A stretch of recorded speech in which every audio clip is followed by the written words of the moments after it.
Well, hello everybody. I'm back. I finally made it out of my 2-month hiatus of doing anything on the internet. I've snapped myself out of my slump and I'm back to read what I last promised in my last video that I would read, a chapter out of my friend William Martin's book, Life in an Ivory Tower. He's actually just completed his latest book, Runaway Bus. It's at the editor and should be out within the next month and a half, hopefully. I actually worked on that book with him, helping him edit it and comb through it and get it all polished up. And I'm really looking forward to the final product and seeing it all put together with illustrations from my good friend Brian Barassa. But this book is available on Amazon. It's called Life in an Ivory Tower by William Martin, my dear friend. And he asked me, and it's appropriate, that I read this chapter out of the book. And I'll probably cut it into 2 sections so it's not too long for YouTube or for watching. In the first section, I'm going to start in this chapter. It's called A Reindeer with Social Anxiety. The Fontana East tenant Christmas party was a nothing. I shouldn't have let the anticipatory anxiety that had quivered inside me since the 1st of December reign over my Christmas mood. Here I was in the waspily festooned lobby of the Fontana, and I was managing. 2 of the doormen stood next to the reception desk in Santa hats, receiving a trickle of tenants each time the elevator door opened. The tenants brought the doormen assorted nuts and panettone and rum fruitcake and salmon loaf, wasp frankincense and myrrh, scotch taped to the foodstuffs. The tenants had attached little cards containing signed check remembrances to pay up for the past 365 days of doorman courtesy.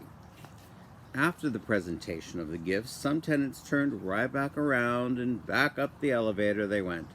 Others collapsed into the lobby chairs.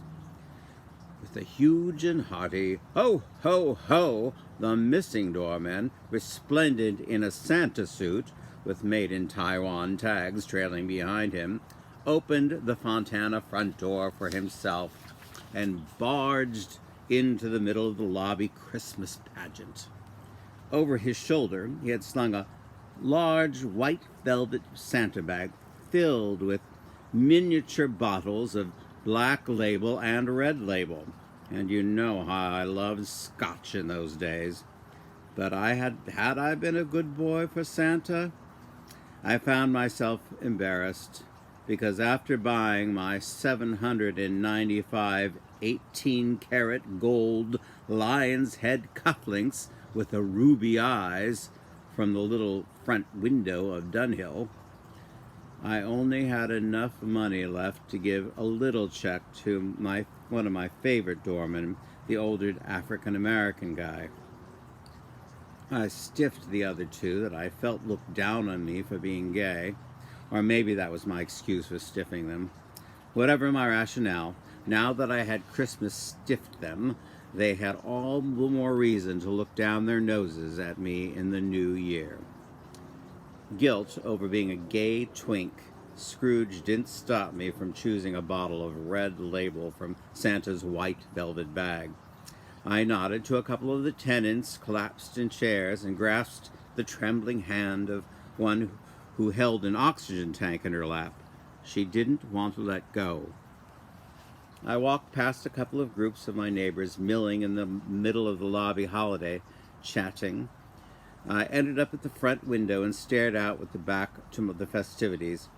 I looked at the water bubbling up out of the fountain that flanked the Fontana's circular drive.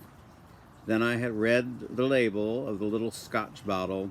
Then I pretended I wanted to check my mail since I was downstairs. From my mailbox, it was just a quick slip into the lobby elevator. In I went, my finger pressed down onto the up button.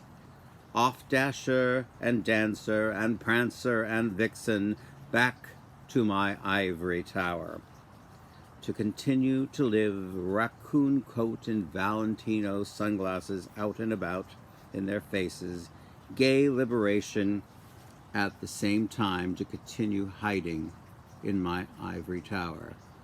I hold irony and paradox well, if I do say so. My still and always hiding life, I was a reindeer with social anxiety. And I guess I did this all in one. I hope you enjoy, and it won't be too long for the next one. Hopefully before the holidays, but if not, happy holidays to all. Stay safe, wear your masks, be smart. I want to see you all healthy and happy in the new year. I love you.